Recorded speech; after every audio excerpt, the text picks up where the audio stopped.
O desembargador aposentado Sebastião Coelho, que atua na defesa de presos do 8 de janeiro, afirmou na terça-feira que o ministro Alexandre de Moraes, do Supremo, foi desmascarado na reunião com Pedro Vaca Vila-Real, representante da OEA para a liberdade de expressão.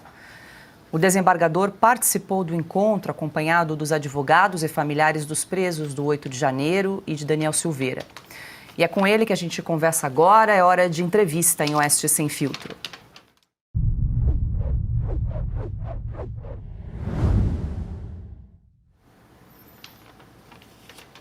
Doutor Sebastião, muito boa noite, seja bem-vindo mais uma vez em Oeste Sem Filtro, é um prazer recebê-lo.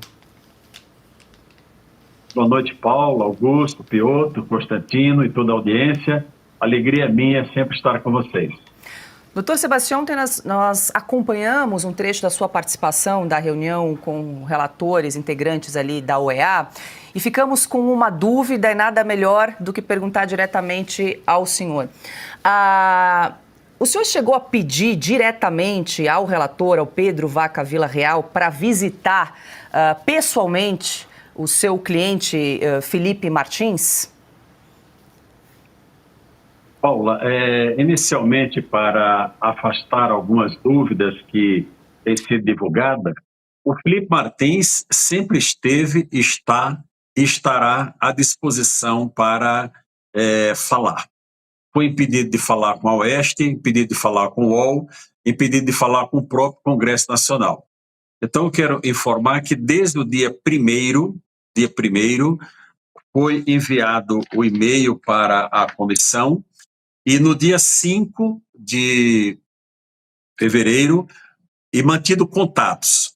No dia 5 de fevereiro, houve a confirmação do recebimento do pedido para falar. Contatos com a equipe do senhor Pedro Vaca. No sábado, em um novo contato, sempre telefônico, foi informado que possivelmente essa oitiva ocorreria no dia 12 aqui em Brasília. Inclusive, o doutor Ricardo Schiff ficou preparado para viajar até Brasília. No sábado, foi feito um relatório complementar, porque eles informaram que o foco seria tão somente na liberdade de expressão. Foi feito esse relatório complementar e encaminhado para a equipe do senhor Pedro. Na segunda-feira, dia 10, houve um sinal diferente, dizendo, olha, talvez não seja possível falar em Brasília, dado a agenda, com muitos parlamentares, enfim, todas as pessoas que ele iriam entrevistar aqui em Brasília. Mas fiquem atentos que essa oitiva pode ocorrer no Rio de Janeiro, no dia 13 pela manhã, hoje, dia 13. Até à noite, nós enviaremos um e-mail de confirmação. Não houve o e-mail. Na terça-feira, novo contato, foi dito a mesma informação.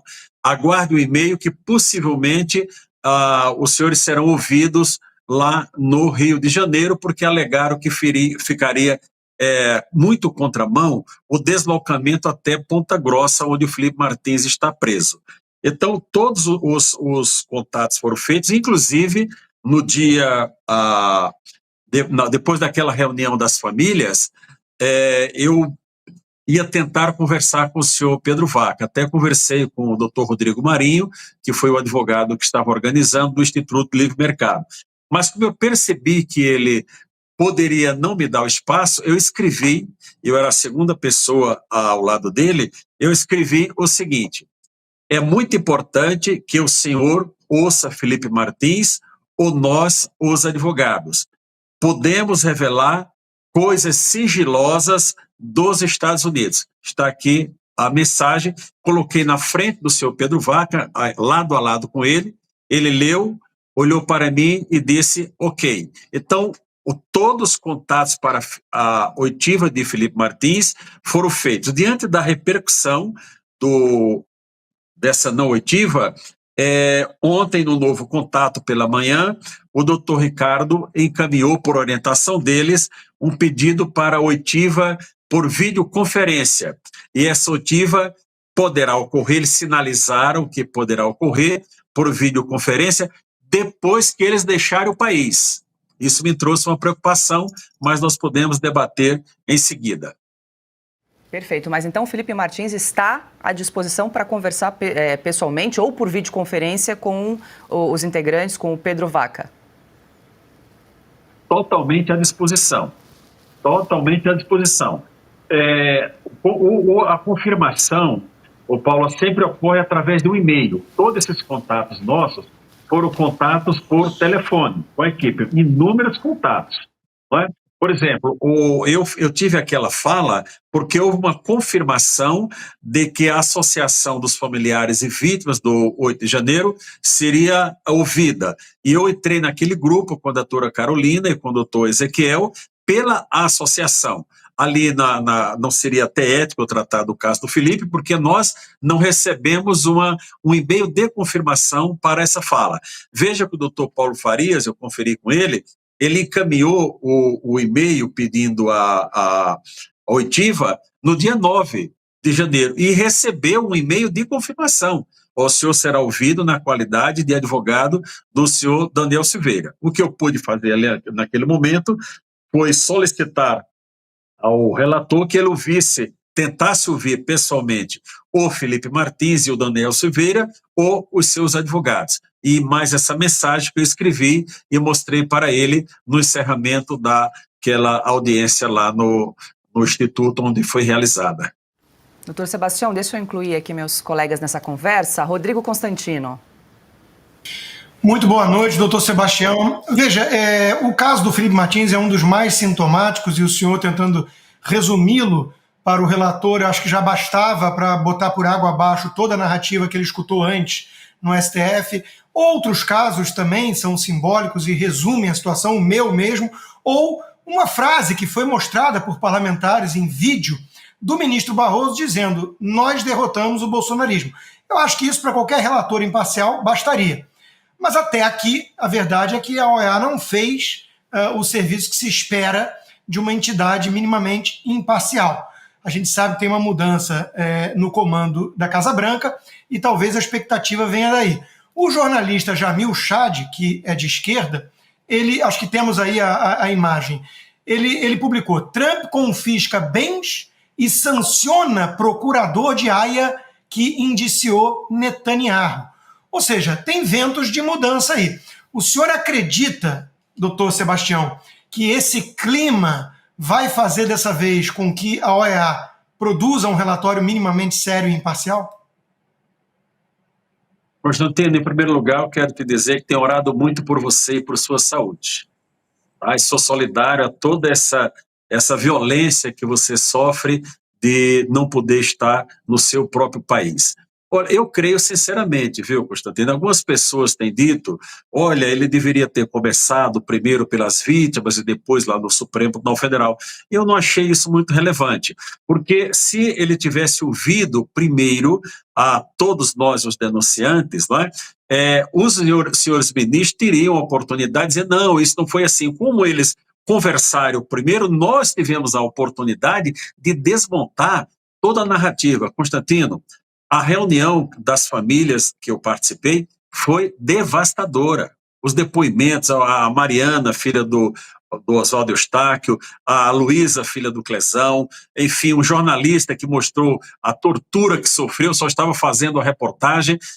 Teve um momento que eu achei até que ele ia chorar, sou sincero para você. Então, ele está levando do Brasil a imagem real do que é o nosso sistema atualmente, que o Supremo Tribunal Federal é um tribunal abusador, e eu disse isso para ele frente a frente, a menos de 50 centímetros, não é? De que o Supremo Federal é um tribunal abusador e que nós temos um sicário chamado Alexandre de Moraes, e que nós somos a resistência. Então, essa percepção ele levará com certeza absoluta. Se ele fizer um relatório de forma diferente, vai me causar surpresa. Alguns estão dizendo: olha, isso daí não dá muito. Eu creio que nós teremos um momento de vitória muito em breve. Da mesma forma que o presidente Trump sancionou o procurador lá de Haia, eu espero para muito breve sanção para Alexandre de Moraes por merecida, e não só ele, aqueles que estão referendando as suas decisões arbitrárias contra a liberdade em nosso país, contra a liberdade de expressão e contra a nossa democracia, a despeito de propagarem que estão defendendo a democracia. Então, eu sou uma pessoa que tenho... eu não estaria, Constantino, fazendo a luta que estou, se eu não acreditasse em vitória. Eu acredito numa vitória, sim. Ela será abreviada. A vitória abençoada do presidente Trump está antecipando, abreviando aquele sofrimento que nós teríamos por mais tempo. Já somos mais de 98 mil telas, doutor Sebastião, acompanhando essa conversa. Deixa eu incluir agora Augusto Nunes. Boa noite, doutor Sebastião. Prazer, como sempre, entrevistá-lo. Muitos dos nossos espectadores querem saber quais são os desdobramentos desse tipo de relatório que será apresentado pelo VACA. O senhor sabe o que acontece agora, doutor Sebastião? Veja, após ele ouvir a todos aqui no Brasil, e o Supremo já soltou aquela notinha com fotos junto, né? Ele já disse, olha, eles têm o relatório deles e eu terei o meu. Tem que deixar claro para as pessoas que o enfoque dessa visita, porque a comissão ela tem vários setores, várias relatorias. Essa relatoria é a relatoria da liberdade de expressão.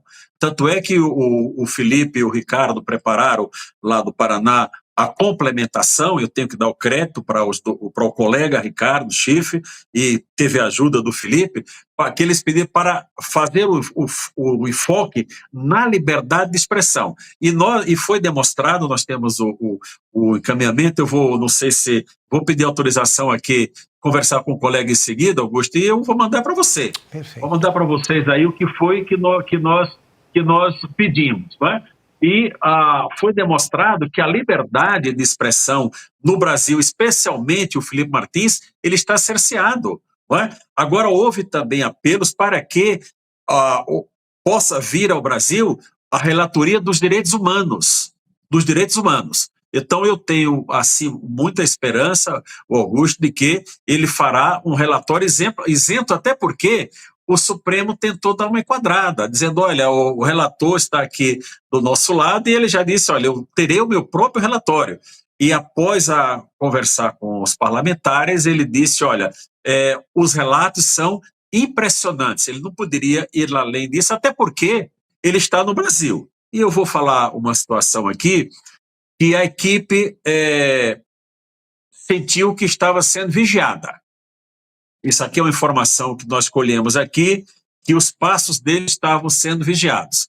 Quando isso foi esclarecido, vão dizer, olha, não era vigilância velada para ver se ele estava em segurança, né? Mas nós sabemos que não é isso, não é, Augusto? Na verdade, essa vigilância era para saber, e é para saber, os passos que ele e sua equipe está dando aqui no Brasil.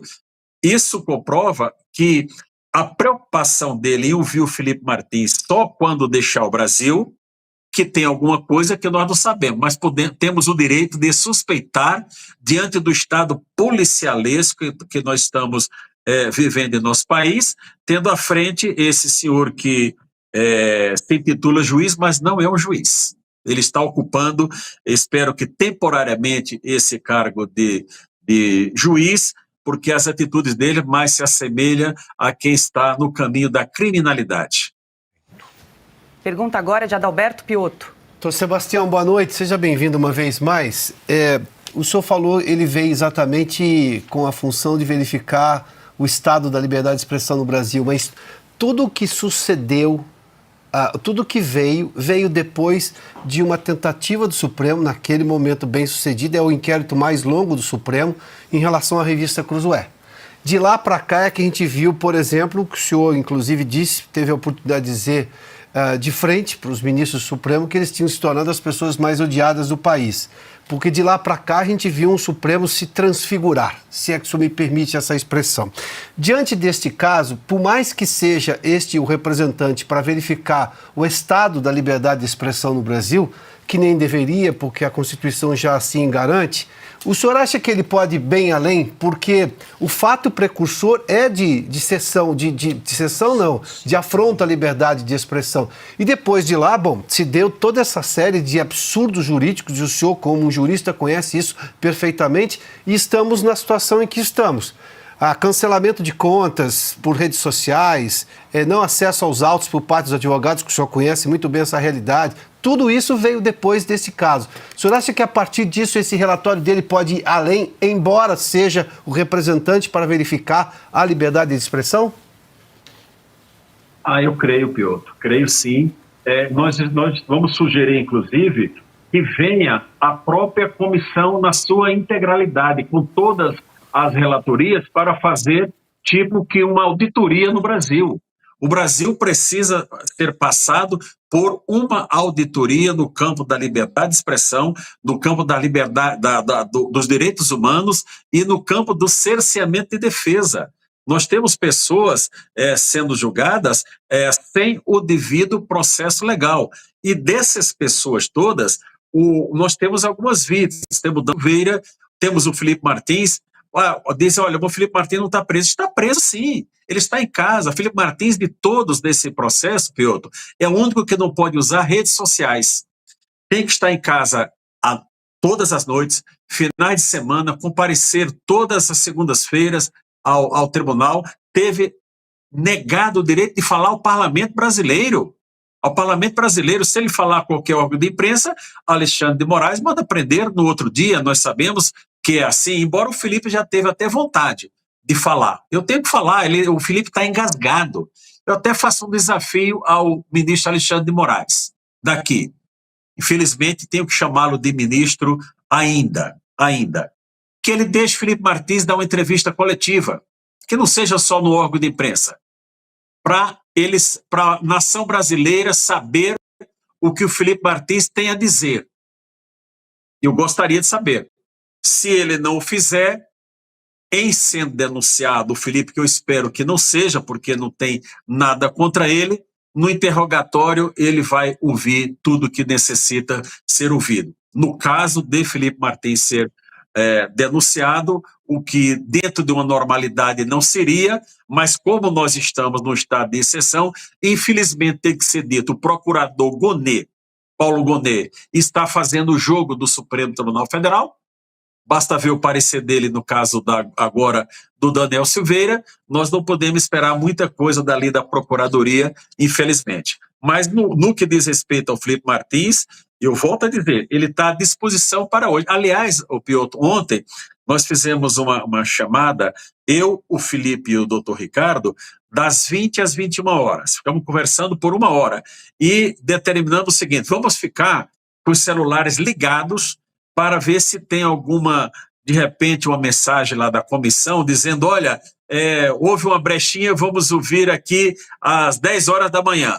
Nós estávamos dispostos a pegar o voo noturno que tivesse para amanhecer no Rio de Janeiro e falar.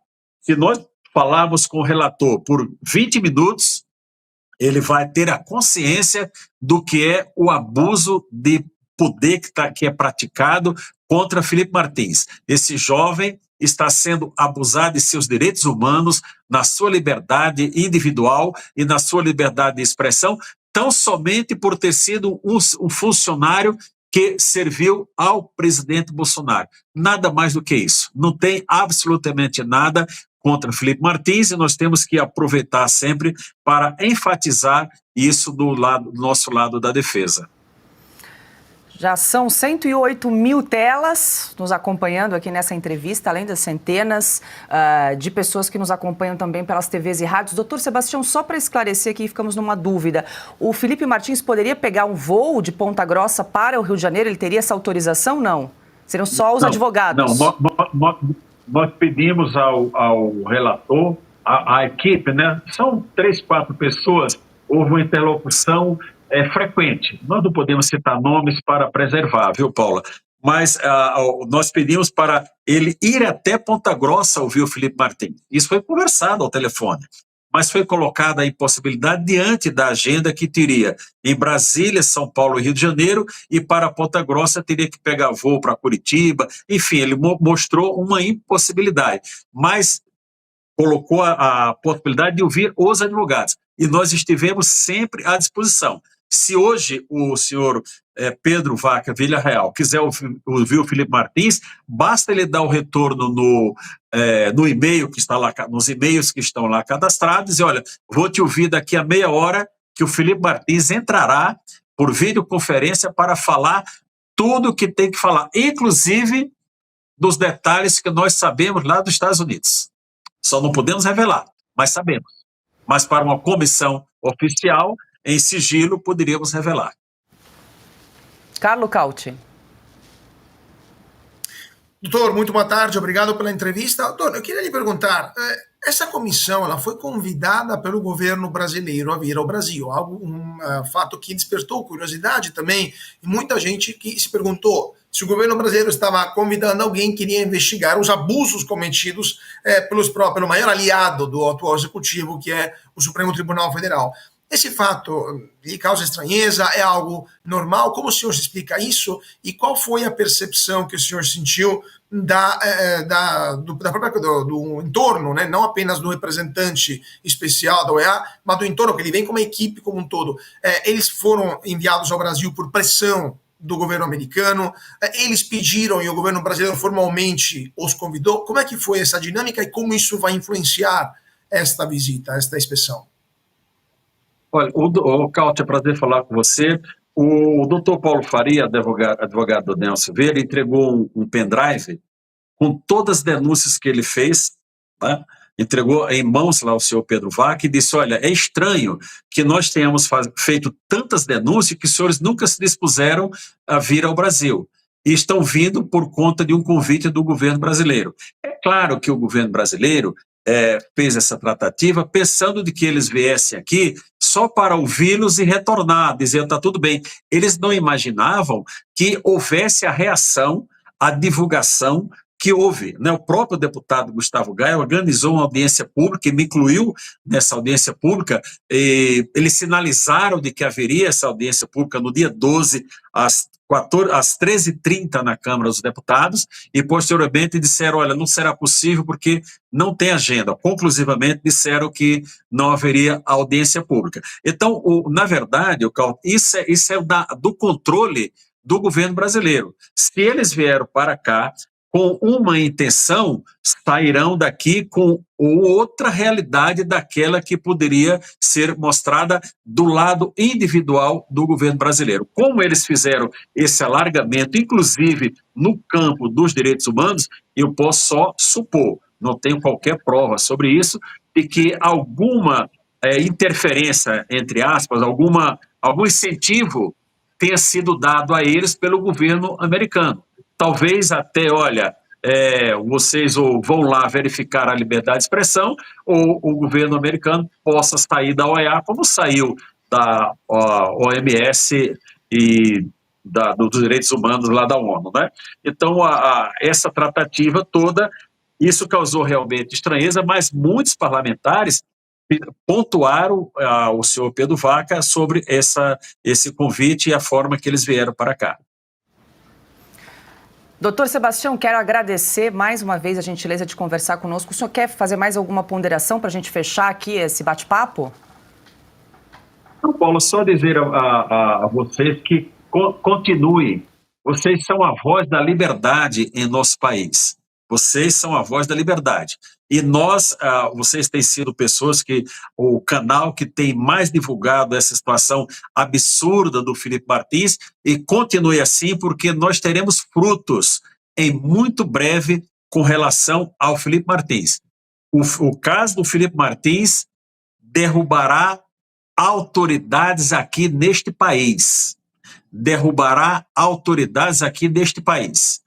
Nós temos mais uma informação do relacionamento familiar de uma pessoa da OEA com policiais, que eu estou só deixando a dica, não é? Só deixando uma pista, mas que nós temos bala na agulha, nós temos e muita.